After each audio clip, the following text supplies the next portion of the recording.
dan juga beramah mesra serta berkenalan di antara satu sama lain. Selamat datang kepada sekalian kepada sebuah lokasi yang diizinkan oleh Allah pada malam ini menjadi titik pertemuan di antara kita bagi menjalankan sebuah majlis yang buat julung kalinya diadakan di tempat ini. Untuk pengetahuan tuan-tuan, kita boleh lihat pada paparan media di sebelah kanan.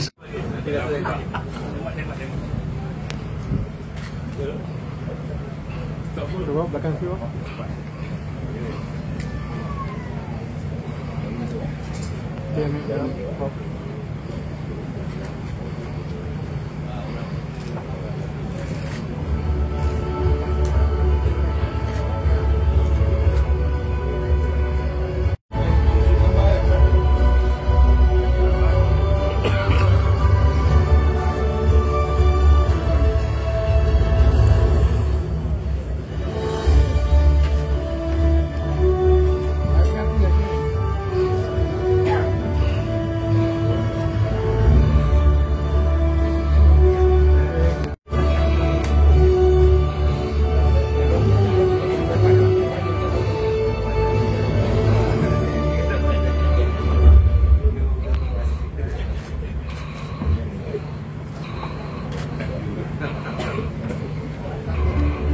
Baik, terima kasih. Pelancaran ini bertitikkan sejarah awal di mana gabungan dan bersama kami berlangsung secara rasmi. Dan untuk tidak melengahkan waktu dan masa, maka kami berikan laluan kepada keluarga rumah adat waris keturunan Baginda Rasulullah ini yang Mahmud Baginda dan Syarif Nur Muhammad Madarus Al-Idrus naik ke pentas bagi melancarkan pelancaran akademik Raja Asli ini. Dan kami akhiri dengan Assalamu wajahiyya li Rabbil Alamin, Salamu qaulan min Rabbir Rahim, dan selamat dari Tuhan yang penyayang. Alhamdulillah Rabbil Alamin. Terima kasih.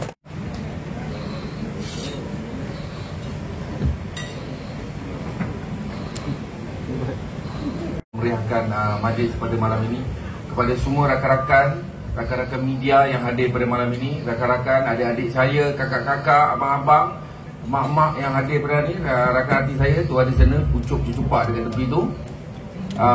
Azmi Arif pun ada, sahabat saya, penyanyi ada malam ni. Saya bersyukur sangat kepada Allah Subhanahu Wa Taala pada malam ni. Kerana saya diberi peluang ataupun diberi kesempatan atas izin Allah. Apa yang dirancang ini sebenarnya tanpa saya bayangkan sebenarnya. Seperti lazimnya sebelum ni Akademi Raja Azli ataupun ARA ni selepas selesai saja program yang saya buat pada siri-siri, saya memang ada menganjurkan ataupun buat majlis seperti ini. Tapi sebenarnya khusus untuk adik-adik saya yang terlibat, bagi mereka menyaksikan kerja akhir mereka, seperti mana yang mereka telah lakukan pada sesi kelas yang telah kita anjurkan pada sebelum-sebelum ni. Kalau tuan-tuan dan puan sekalian lihat tadi dekat TV tadi, itu adalah hasil daripada drama yang telah kita terbitkan khusus untuk semua pelajar-pelajar yang terlibat dalam akademi ini. Okay, sejak daripada tahun 2019 lagi saya mula bertapak sebenarnya di Baling Kedah. Sebelum terjadinya tragedi pandemik COVID-19 ni, terperangkapnya saya di sana. Idea tu bermula pada penghujung tahun 2019 sebenarnya. Jadi terbitlah cerita yang pertama, Salahkah Aku, yang hanya durasi dia cuma 18 minit sahaja. Tapi selepas mendapat sambutan yang hangat di Kedah, saya buka lagi satu lagi cawangan di Gurun. Selain daripada di Baling, saya buka cawangan di Gurun untuk memberi peluang kepada anak-anak muda yang lain untuk mencuba. Bukan untuk mencuba nasib untuk menjadi pelakon sebenarnya, tapi sebenarnya lebih kepada mendidik bagaimana mereka faham apakah erti seorang menjadi seorang pelakon sebelum mereka terjebak keluar ke dalam industri tanah air ni, industri filem tanah air ni. Sebab apa yang saya perhatikan, ramai yang nak jadi pelakon, ramai yang nak jadi artis, dan ramai yang nak jadi popular sebenarnya. Itu yang saya takut sebenarnya. Tapi bila saya wujudkan akademi ini adalah peluang untuk saya menerangkan, untuk menjelaskan, untuk menahan mereka, kegairahan mereka itu daripada terus meluap-luap, sehingga kan bila mereka masuk ke dalam industri ni, mereka tak tahan lama dan mereka fed up dan fikir bidang ini tak boleh membantu mereka untuk menjana pendapatan. Jadi dekat situ saya ambil peluang. Jadi tercetuslah ide saya untuk membina akademi ini. Dia lebih mesra, lebih family, bukan sekadar kelas mata-mata. Dia lebih sebab saya dah biasa dengan train adik-adik dalam pentas teater. Dia lebih kepada, pendekatan saya tu lebih kepada psikologi dan cara abang menasihati adik, ayah menasihati anak, dan anak menasihati ayah ataupun ibu dia. Itu cara yang paling saya selalu gunalah. 697 lah. Dengan anak tadi itu melihat ada keperluan apa nak menubuhkan akademi sekarang. Okay, semua orang tahu saya daripada tahun 96 sampai pada tahun 2010 tu saya kira aktif berlakon lah. Saya berlakon. Tapi seperti mana yang saya dah plan 20 tahun dulu, sebab saya start daripada umur 18 tahun. Bila kita dah menginjak usia bertambah tu, dah mencecah ke 30 dan sebagainya, saya yang paling penting sebenarnya saya kena fikirkan saya punya future lah, paling penting. Sampai bila saya nak menghadap kejar projek sana, projek sini untuk berlakon semata-mata lah. Jadi saya ada plan saya yang mana saya kena cabangkan saya punya kerja. Seandainya satu hari nanti kalau saya ni bang dah tak boleh nak berlakon dah, orang tak mau pakai dah. Lagi daripada tahun 2000 sekarang ni mana nak pakai sangat dah pelakon-pelakon yang lama macam saya kan. Jadi benda tu saya nampak boleh membantu saya untuk saya terus konsisten ataupun ada dalam industri ni dah bagus. Jadi saya terpaksa lah berusaha untuk pertama saya melangkah ke alam teater, kemudian bidang pengarahan drama, dan saya berjinak-jinak ke pentas teater, berlakon di pentas teater, saya mengarah, saya menulis skrip, dan baru-baru ni sejak 4 tahun lepas sebelum PKP saya belajar untuk penyuntingan pula. Jadi bila saya tak terlibat dalam mana-mana pergambaran, saya boleh terbitkan atau buat. Jadi alhamdulillah lah saya dah dapat apa kemahiran yang ada tu saya boleh buat sendiri. Apatah lagi sekarang ni. Atuk, main sini Atuk. Main Atuk. Main Atuk. Sini Atuk. Saya jalan dulu tu kan saya sambil-sambil dengan kita cakap tu. Okey, saya sambung. Jadi bila mana pada pertengahan 2020 bila 2020 kita semua kena COVID masa tu kan, duduk terperap tak ada apa, saya Lone Ranger lah. Jadi bila saya Lone Ranger tu baru saya terfikir apa kemahiran yang saya ada tu sebenarnya dia membantu saya sangat. Sebab kita hidup sendiri nak membina, sebab sepanjang saya tahun 2020 saya PKP ni saya boleh hidup seperti biasa. Sedangkan rakan-rakan saya yang lain yang sebelum ini yang sangat mewah dengan kerja-kerja penggambaran syuting dia, semuanya duduk rumah. Baru saya terfikir, inilah hasil dia agaknya kalau saya daripada awal saya hilang, saya pun kurang populariti, saya tak ada apa-apa cerita hangat saya nak buat cerita. Saya carry on dengan apa yang saya perlu. Mungkin tahun 2020 tu dah memberi saya peluang untuk saya hasilnya ini. Walaupun mungkin kau tidak dikenali sebab kawan-kawan yang lain, influencer yang lain, budak-budak Instagram, TikTok yang lain.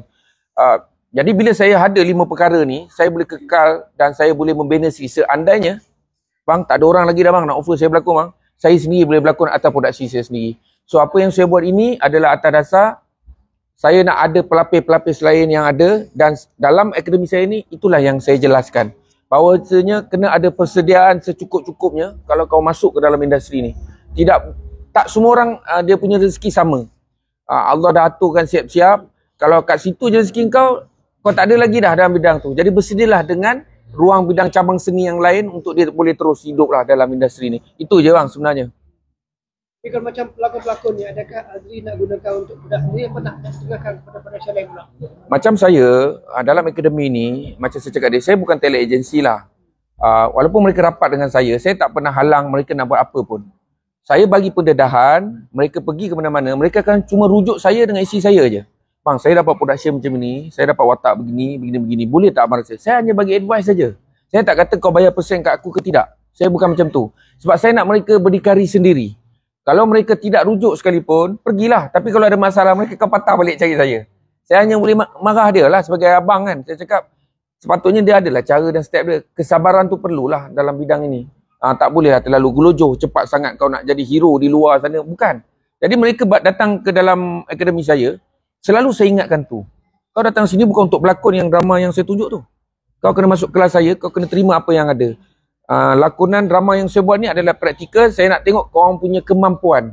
Sebab saya tahu dari sudut hati mereka, mereka inginkan drama tu untuk berlakon. Sebab kebanyakan kelas yang dibuat, mereka duduk bersila 8 jam, kadang 2 hari, daripada dapat CJ balik je. Kadang-kadang mak tanya, bayar berapa? 450, 500. Apa yang kau buat? Tak ada apa lah. Main TikTok je lah balik. Kan? Tapi saya fikir itu ada satu cara yang saya boleh bagi satu yang mereka akan datang balik kat saya.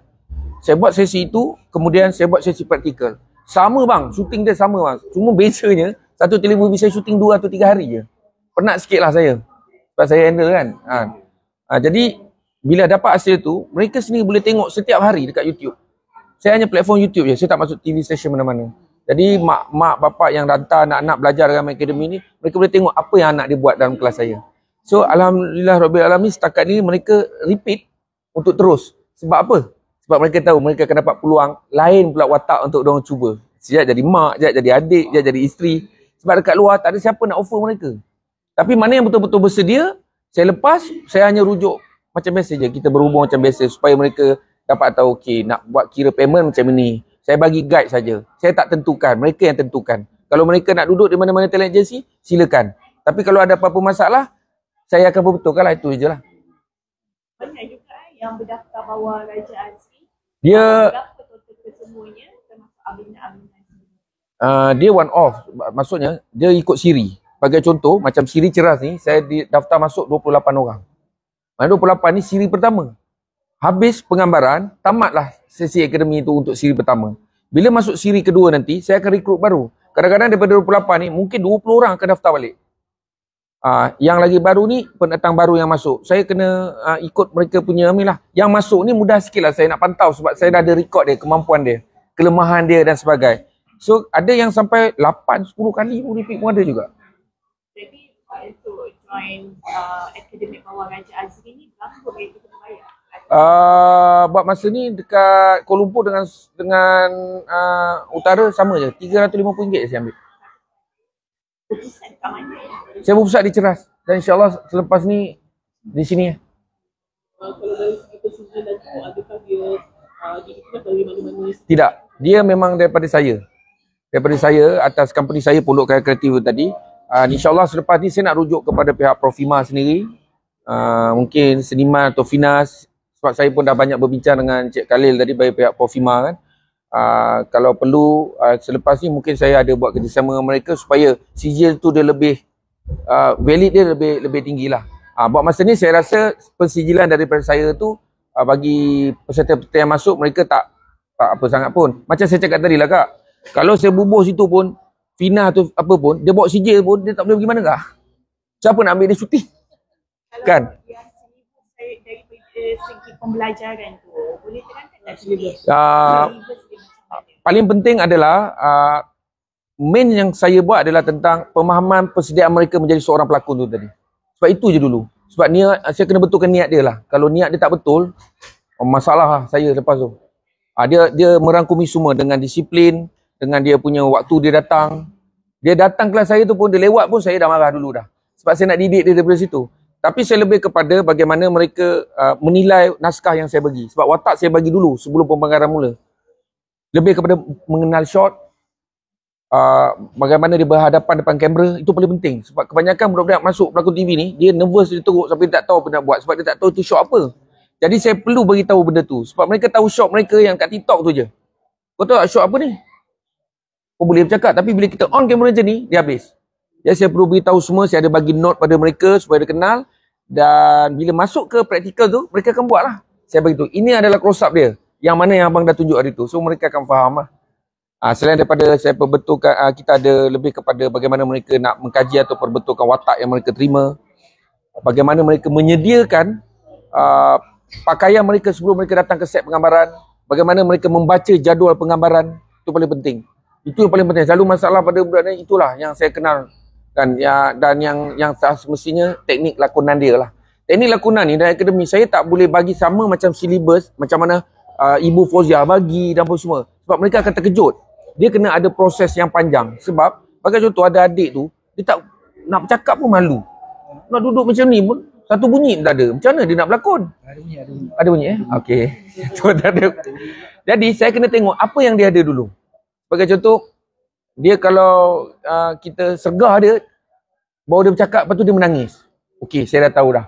Jadi bila saya membina watak saya nak bagi dia berlakon nanti, saya akan menjurus kepada pewatakan yang begitu. Bila hasil dia dapat tengok, oh begini. Jadi untuk akan datang dia ada confident untuk dia kata, bang saya dah boleh nak bercakap sikit. Kalau nak bagi saya lebih bercakap boleh lah. Jadi saya bagi peluang cara macam tu. Dia tak terlalu orang kata official sangat kita punya kelas tu untuk kita bagi. Saya lebih kepada pendekatan tentang melihat manusia tu sendiri. Sebab semua orang boleh berlakon tak? Semua orang boleh berlakon. Cuma diorang tak tahu bagaimana mereka nak mengendalikan diorang punya tu. Kita nak rakam, nak beri kat mana. Kita yang kena berbetulkan. Saya kena jadi mirror dia untuk dia tahu, oh okey setakat ini saja. Pentas lain.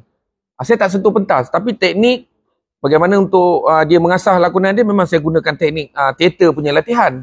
Tapi di depan kaca TV ni, kita kena lebih bagi mereka faham yang dia tengah duduk depan kamera, apa yang perlu dia buat. Selalu yang pelakon-pelakon baru tak tahu. Dan yang paling penting sekali, schedule lah. Maksudnya call time ataupun disiplin dia. Ini yang paling masalah. Saya selalu baca masalah apa yang sekarang production. Itulah masalah utama dia.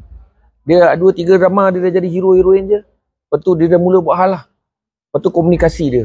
Sangat kurang ajar dan sebagainya. Sebab saya tidak. Dalam kelas memang saya dah jadi macam singa lah. Memang berapa jam. Dia pegang telefon pun saya bising. Sebab saya tak nak benda ni jadi habit dekat luar. Dekat set pun macam tu. Dia lewat 5 minit pun, saya akan jerit dia sekuat-kuat. Biarlah sampai semua orang dengar. Mereka dah faham lah. Ayah, bapak dia bercakap ni, dia dah tahu. Saya dah awal-awal lah. Kakak ni hantar anak dia, saya beritahu kak, kalau saya marah anak kak, dekat tak boleh marah saya. Selagi tak habis kelas ni, saya pegang, kak kena ikut apa yang ada. Dan sekarang-kadang saya kena ceraskan pada mak bapak dia. Bukan datang sini untuk enjoy. Sebab yang datang daripada utara, selatan pun ada. Walaupun saya buat di Gurun, ada yang daripada KL pergi ke sana. Tidur sana untuk masuk. Sekarang saya buat dia ceras, Jitra, Perlis, Kota Tinggi, semua datang sini. Jadi saya nampak apa yang mereka hendak tu, yang itu saya kekalkan lah. Tapi bila saya dah dapat bekerjasama, saya duduk di bawah keluarga Astana Hussein Berhad ni, tuan-tuan atas bantuan Datuk juga bersama sokong saya rasa saya ada, insyaAllah saya akan mempergunakan lah, terutamanya base saya lah. Saya ada masalah base saya, terutama studio untuk kita buat tu. Jadi bila saya dapat bantuan daripada pihak Astanahu sendiri, Meros dan semua keluarga Astanahu ni, saya rasa bertuah sangat lah. Jadi saya akan guna sepenuhnya, saya akan buat benda ni, dia punya lebih proper lah bagi saya. Dia sampai satu tahap tu, saya tak dapat hari tu tempat saya nak buat kelas ni, saya buat open kelas. Di Padang saya buat. Tetap sama, saya kawal. Cuma environment tu kadang mengganggu saya lah. Tapi bila tertutup begini, tumpuan itu lebih tinggi. Dia tak lama, 2 hari je. 2 hari saja kelas dengan saya tu, pun 4 jam. 4 jam saja. 4 jam, 24 jam saja tak boleh. Saya terbuka, saya kecuali baby lah. Paling kecil saya boleh pun 5-6 tahun pun saya boleh terima. Asalkan ibu dia setuju dan boleh ikut saya punya law. Maksudnya dia tak suka-suka dia nak datang, nak angkut. Sebab dalam set nanti kita buat syuting tu, mak bapak dia kena datang. Jadi saya tak suka mak bapak datang, dia membawang dekat set saya. Saya tak boleh. Popek. Tapi anak dia bukan nak jaga pun. Tok, sekali Tok, mesej Tok. Medilah. Itu aja. Kalau tak sampai, Allah tak izin lah. Saya cakap macam tu je. Itu tak dinafikan bang. Sebab itu saya cipta platform YouTube ini untuk mereka semua ni ada dalam tu. Saya tak tayang drama telefilm ni ke dalam TV mana-mana. Saya letakkan dalam channel saya tu, walaupun ada copyright ke apa, saya tak ambil untung apa pun. Memang saya tak ambil untung. Walaupun view saya sampai 500,000, mencecah 1 juta. View tu dah masa 5 hari. Orang tengok cerita. Contoh macam Budak Gurun 1, Budak Gurun 2, semua 500-400. Orang utara suka melihat benda tu. Jadi mereka minta sambung. Saya cakap saya bukan suka-suka nak sambung cerita. Saya kena tengok kemampuan pelajar saya. Macam Budak Cerdas ni yang pertama, saya mengharap juga view yang baik. Sebab saya nak sambung mungkin sebab ramai yang minta. Pelajar minta sambung cerita tu, bermakna dia nak belajar lagi. Jadi saya cakap kalau saya nak hantar peluang ni untuk dapat mengelak daripada kronisme ni, saya tak berjanji apa-apa. Tapi kalau ada peluang, saya mengarah drama TV di luar, saya akan pilih yang terbaik dahulu saya untuk bawa dia masuk. Cuma saya pesan mereka bersabar sahajalah. Tapi dekat YouTube pun saya rasa dah puas hari-hari tu boleh tengok tak? Raja Aziz sendiri kan, kalau kita lihat industri sekarang lebih memilih pelakon-pelakon baru dari influencer, tiktoker, dari followers yang tinggi, instead macam Raja Aziz ni melatih orang untuk berlakon menjadi pelakon yang berkualiti. So apa pandangan tu? Saya pun menggalakkan mereka buat macam tu. Dari segi untuk mileage diri dia sendiri, bagus sebenarnya. Sebab kalau dia terlibat dalam saya punya akademi, orang pun lihat dia dalam dia punya social media dan sebagainya. Sedikit sebanyak dia membantu. Tapi berbezalah dengan influencer yang tak masuk, tak ada ilmu, tapi dia terus diberi peluang. Kalau follower dia tu bagus, dapat dorongan, dia viral, ada producer berminat ambil dia, dia tak perlu panik sebab dia dah ada basic untuk apa yang dia nak belajar. Berbeza yang tiba-tiba, keluar sekali terus. Masuk sepatu dunia terus kak. Kita ni yang tinggi nak masuk bukan susah. Contoh macam tu kan. Itu rezeki masing-masing. Tapi untuk adik-adik ni, kakak-kakak, pakcik pun ada. Paling tua pun 60 tahun pun ada terlibat dengan saya ni. Saya selalu cakap macam tu je. Kalau you masuk sini, you nak jadi popular, you abaikan. Saya bukan buat untuk you jadi popular. Tapi kalau rezeki tu dah sampai, tak payah suruh dek. YouTube saja orang akan cari, dia boleh kenal. Awak yang berlakon cerita tu kan? Itu terimalah. Sebab saya dah melaluinya, saya cakap. Atas pengalaman saya tu, saya bagi pada mereka ni untuk mereka rasa lah. Sebab benda ni tak lama tak? Mungkin dulu yang daripada dia punya akademik sendiri yang dah ada nama lah. Saya baru 3 tahun. Daripada beratus-ratus yang ada tu, 2-3 orang lah bagi saya yang boleh berdikari. Saya tak kata mereka dah popular, tidak. Tapi mereka dah masuk ke TV3, Astro, filem, walaupun watak dia kecil sikit macam tu. Dah ada yang menyanyi, jadi penyanyi pun ada. Dah jadi gamers yang bagus, yang popular sekarang di social media. Bagi saya, okey lah. Yang penting saya nak dia tahu bawa diri dia lah. Tak ada gosip-gosip liar yang teruk, tak ada apa benda. Jadi orang yang ni kan, yang penting dia boleh cari makan untuk family dia. Dia dah ada family, dia boleh tanggung family dia dengan dia punya income yang dia bina sekarang. Sebab saya selalu, macam saya cakap, kita bukan, industri bukannya tetap. Saya tak pernah halang mereka berhenti kerja. Jangan berhenti kerja. Mohon surat tu saya tulis supaya you boleh hadir kelas ni. Ada peluang you ambil, jangan berhenti kerja. Saya tak pernah halang pun. Sebab saya nak mereka dapat seimbang lah dengan career yang ada. Tapi kalau rezeki dia dah sampai, perlu ditinggalkan kerja hakiki dia, go on lah. Saya bangga gitu je lah. Dana sebanyak 1.5 juta ringgit Malaysia. Saya tak tahu. Kepada Geliga Opera Merah. Boleh tak ceritakan sikit? Dana 1.5 juta ni untuk buat apa sebenarnya? Okey, jap tu saya perbetulkan dulu. Pondok Karya Kreatif dan Geliga Merah Opera ada satu organisasi yang berbeza lah. Pondok Karya Kreatif ni adalah syarikat milik saya dan Persatuan Geliga Merah Opera ni adalah pertubuhan seni teater sahaja. Tapi sekarang dah bergabung dua untuk support samalah. Untuk teater punya team, kalau saya buat di bawah pondok, Geliga Merah ataupun JMO ni akan support. Kalau penerbitan tentang kelas, drama dan sebagainya, semua daripada pondok yang organize. Tapi dua-dua sekarang ni semua duduk satu bumbung yang sama lah. Kalau saiz astana pun saya kena bagi dia. Tu yang bucak tadi.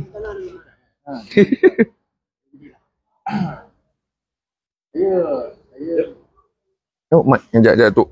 Yang ni Yang ni. Jadi tu. Kepik tu. Jangan makan tu. Secara pribadinya memang saya dah berkumpul dengan ini sejak 2013. 2013 daripada teater Hantu Ketapang ni. JMPAG. Saya ketika itu memang membuat yang kemudian saya tengok sektor agensi ini adalah amat satu yang saya rasa banyak perkara yang boleh ringkasnya dana 1.5 juta ni. Dana 1.5 juta tadi adalah untuk membangunkan dan juga membawa satu keadaan. Hari ini kami mempunyai potential. Okay. Bukan sekadar daripada segi lakonan atas cerita-cerita kehidupan sehari-hari, tetapi dakwah juga boleh dibawa. Memandangkan saya juga salah seorang daripada ahli adat rumah. Dia waris kepada baginda. Jadi saya nampak satu kebaikan, kami nampak satu kebaikan adalah daripada kita nak buat, kita tengok pada hari ini bila orang membuat ceramah di antara satu sama laga, itu pada saya tidak sihat. Nak menyampaikan pun kita berlaga. Tapi kami adalah lebih kepada dakwah, iaitu menyampaikan tentang agama betul dengan keadaan yang dalam lebih baik. Itu sangat-sangat lebih baik. So, maka itu saya di bawah Astana Muni ada beberapa gabungan-gabungan syarikat-syarikat. Sebenarnya syarikat-syarikat itu kita ada sebenarnya syarikat-syarikat yang mampu untuk membantu dalam sektor ni. Cuma nak siapa yang nak bawa saya. Ya. Itu makanya hari ni perfilman kita sektor apa pun juga sekali mundur. Pada saya mundur. Why? Sebab macam tadi lah. Itu yang berlaku. Siapa dah top, senang. Nyaman. Senang. Ini betul tak? So, bagaimana orang-orang yang tenggelam? Okay. Jadi saya nampak, saya pun minat seni. Saya minat seni. Cuma saya tak ada jodoh dalam seni. Tak pernah berlakon. Tapi Datuk yang buat lagu tadi.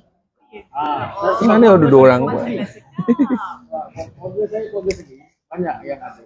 Maka ini kalau di luar tu, kalau tengok keluarga seni. Itu cuma tinggal lagi saya ni tak ada. So, maka bersama sahabat-sahabat dalam kaedah matlamat yang tadi itu adalah dakwah. Hari ini kita nak betulkan banyak hal, kita tak boleh nak bawa yang seperti yang ada itu. So, perfilman tu belum lagi ada cadangannya. So, matlamat itu betul-betul untuk membina guys. Sebab kewangan saja proses hari ini yang menyekat industri kita adalah kalau tanpa dengan badan kewangan ini dan demand so sebenarnya setiap syarikat tu dia ada okey untuk production pun sebenarnya siapa yang bawa tak mungkinlah kalau mereka bawa jadi satu bentuk yang susah lah kalau dari segi masa ni nak bawa para untuk minta kontribusi kepada ini kan. So, bagi kami orang niaga mudah. Jadi kawan-kawan kan kadang-kadang dia pun ada juga keuntungan dia betul ada segi. Mungkin iklan iklan dia. Barang-barang. So memanglah kita kata tadi kalau ada benda tu memang ada. Seperti yang nak melakukan.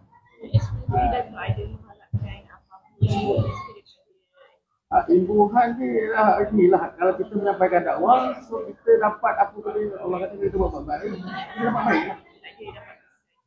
Persen belum tak ada cerita. Tak belum begitu lagi. Memang tak ada.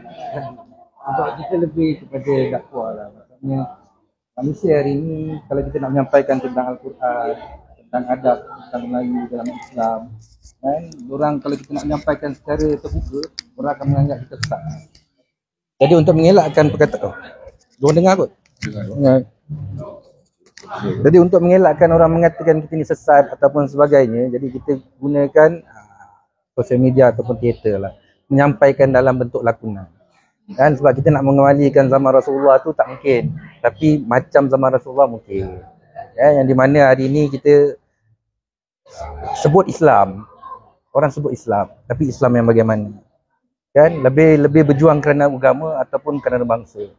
Jadi kita nak kembalikan zaman Rasulullah di mana keharmonian jasmani, patut tu orang beragama Islam kuat. Jadi kejatuhan kita study balik dalam sejarah kejatuhan Empire Osmania kerana apa? Kekuasaan. Padahal Islam sama jugalah hari ini. Kita sesama Islam ada bersatu. Belum tentu lagi nak bersatu. Jadi kita sampaikan mesej dalam bentuk lakonan. Yang dapat sampai, yang dapat hidayah, alhamdulillahirabbil alamin. Sebab kami hanya menyampaikan. Itu je lah yang saya boleh sampaikan. So 7 wahyu tadi tu adalah salah satu permulaan je lah. 7 wahyu tu cerita. Ya. Bila akan Tarikh kita dah dapat. pada 5 dan 6 November. Dah. 5 dan lain TV. Tak apa duk. 5 dan 6 November. Sekali lagi. 5 dan 6 November 2022 ni lah. Dan pada Oktober ni kita akan buat official press conference dia. Kita akan perkenalkan pelakon utama dia sebab dia monodrama. Monodrama seorang pelakon dia seorang Setakat ni saya dah 3 pelakon saya terlepas. Tapi ni saya tengah untuk dapat confirmation semula lah untuk yang bersesuaian dengan cerita yang kita dapat ni. Dia seorang je. Ya, artis yang tak tahulah nak kata, tapi saya yakin mereka ramai kenal dia. Dia dah bersara setakat ni daripada drama tak berlakon dah, tapi teater dia masih nak buat. Di Melaka, di Auditorium Panggung Sari JKKM Melaka. Bekerjasama dengan Jabatan Kebudayaan Kesenian Negeri Melaka dengan pengarah Kota Pengarah lah, Puan Azlina. Monodrama. Bagaimana you berani untuk buat monodrama? Okey, sebenarnya 8 tahun dulu saya dah buat kak di Dewan Bahasa Pustaka. Teater monodrama legenda Datuk Dor Said. Masa tu Ungku Haris yang pegang watak utama dia. Saya pernah buat tu. Bila kita plan, Datuk cakap dengan saya nak buat satu teater. Pada pertama yang saya nak gerak sebab saya kena ikut apa yang nak kita sampaikan. Saya rasa monodrama paling mudah saya sampaikan. Sebab dia bergerak seorang. Bila dia bercakap, meluah seperti mana kita nak bercerita, orang berceramah. Saya fikir itu lebih tepat kita. Kalau kita wujudkan terlalu ramai pelakon, kadang-kadang info ataupun mesej tak sampai tu lambat sikit. Jadi saya perlukan seorang, dengan pelukan tu dia ada kekuatan, insyaAllah benda tu boleh sampai. Dan dia sangat bersesuaian dengan konsep cerita Tujuh Wahyu ni yang kita nak ceritakan.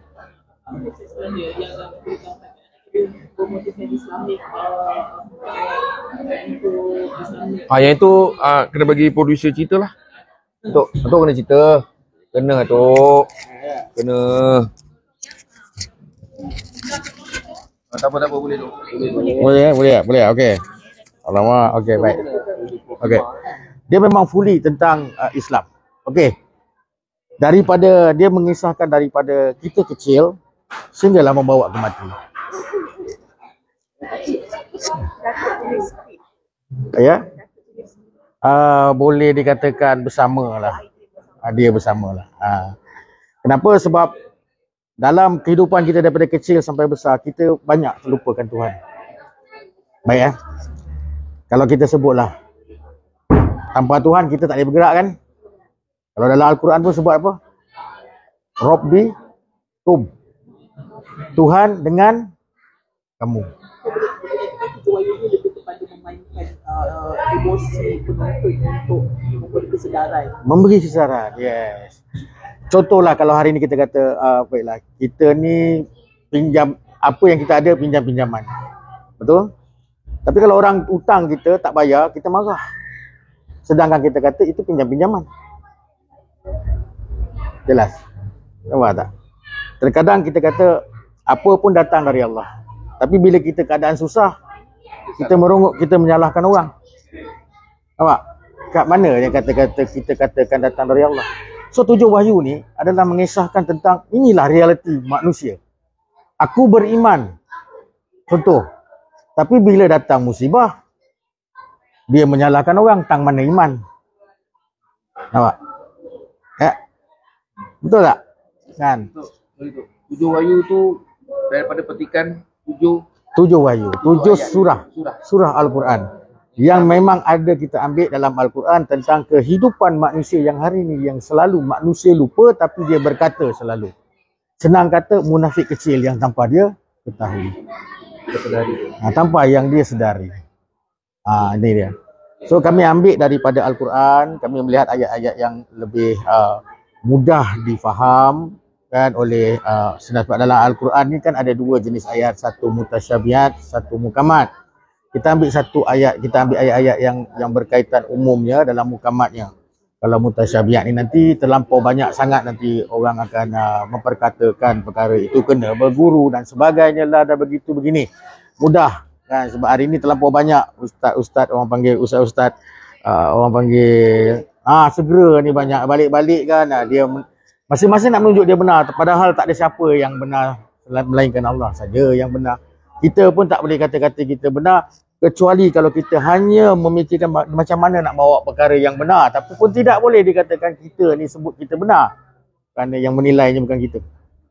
Betul tak? Kan? Okey, 7 wahyu ni adalah tentang kisah kehidupan sebenarnya seorang manusia dari awal kejadian hinggalah di hujung. Okey. Nampak? Kan itu dia punya. So that's why, sebab saya yakin dengan Jazri. Memang dari dulu pun memang saya yakin dengan dia. Apa saja projek yang pernah secara peribadi saya bawa dengan dia, semua menjadi. Maka apabila saya duduk dalam satu kumpulan yang besar seperti sahabat saya ni, dan ada ramai lagi, malah ada sekutu dia pula. Sekutu dia tadi bukan orang Islam ya. Yang ada datang, contohnya ada guest saya datang daripada Sarawak. Mereka ini menyokong Islam. Sebab kita sebenarnya, kita nak memperkenalkan Islam saja. Kan? Kalau Rasulullah dulu boleh berjaya membawa Islam, masakan kita tak boleh berjaya membawa Islam kalau kita menurut kepada kitab dia? Nampak? Tapi setakat hari ini, Alhamdulillah Rabbil Alamin, macam saya cakap, 50 syarikat yang saya katakan tadi itu adalah benar. Bukan Bumi Putra pun. Itu adalah 50 syarikat yang besar yang bersekutu dengan Askanahi yang kami bawa dalam konsep ni kan. Dia itulah. So 7 wahyu ni adalah satu cerita yang senang kata tentang kehidupan manusia lah, yang manusia tak sedar sebenarnya hari ni, dan dia selalu ungkapkan kan. Ini yang akan disampaikan secara bukan macam mana kita fikirkan. Kita akan cuba hiburkan supaya dia boleh terima dengan lembut. Bagaimana cerita kita dengar, macam itulah saya sedang aturkan. So kita tak nak ada kontroversi pun kan. So kita tahu ada banyak isu-isu sensitif yang kalau kita tersilap bawa, kita bukan itu tujuan kita. Saya pun risau kan. Dia kata, apa je kau buat cerita ni, kau sesat ke apa? Tak apa je. Tak. Saya nak bagi dia gelak dulu. Tapi hakikatnya, dia akan dapat lah apa yang dia sukan sikit lah kan. Nanti bila kita ada PC yang kita dapat lakon tu tadi, sebab susahnya kita ni, pertama saya ni nak memahami apa yang Atuk cakap tadi lah. Okey, itu mungkin dalam peringkat dah lepas lah. Lepas ni pelakon saya tu, saya kena pilih dia agak sukar sikit sebab saya nak menerangkan itu. Saya tak nak dia tersalah anggap yang dah ada yang pihak sini dia buat apa ni kan. Tapi agaknya saya yakin saya sedang mencuba dapatkan Ahmad Ashraf sebenarnya. Sebab saya dah berbincang dengan dia, cuma nak final jumpa je. Saya bimbang tu sebenarnya, tapi tu saya cakap dengan Raja Azri kan. Saya cakap dengan Raja Azri sendiri, kami cakap orang Melayu kita punya adat tau. Dia ada, bayangkan orang tua-tua kita dulu gunakan kata-kata peribahasa je kan. Kalau terkena kita rasa tersentak juga kan, tapi peribahasa okey. Mudah aja kita gunakan bahasa-bahasa yang membawa peribahasa saja. Kan. So kata-kata yang berlapis. Sebab adat Melayu kita kena faham tau. That's why dulu saya pun tak terima ketika muda. Dia kata biar mati, orang kata biar mati anak jangan mati adat. Oh, itu time pun saya pun jangan biar mati anak jangan mati adat. Tapi orang kata gila ke apa mati adat. Okey. Rupa-rupa bila saya besar, apabila saya pula daripada golongan-golongan Seri Amar Bangsa aja keturunan saya, rupa-rupanya adat bersendikan syarak bersendikan kita bunga. Bermaknanya biarlah lantaklah pergilah mati anak tu pun tak apa pun. Yang penting jangan anak itu melanggar syarat-syarat dalam kitab Allah. Nampak? Tapi ketika muda tu kita langgar jugalah, kita cakap apalah orang Melayu ni kan, kita kata gitu kan. Rupa-rupa adat pun mempunyai 4 adat yang diadat, adat yang diadatkan, adat istiadat, adat yang boleh dicabut. Nampak? Nampak tak? Kita ada banyak. Kalau adat yang dah teradat itu adalah adat yang bersendikan kitab Allah lah. Kan? Kalau orang kata hukumnya melawan ibu, dosa lah. Macam tu lah. Ya, faham ya? Kita ada okey. Itu je lah. Okey, baik.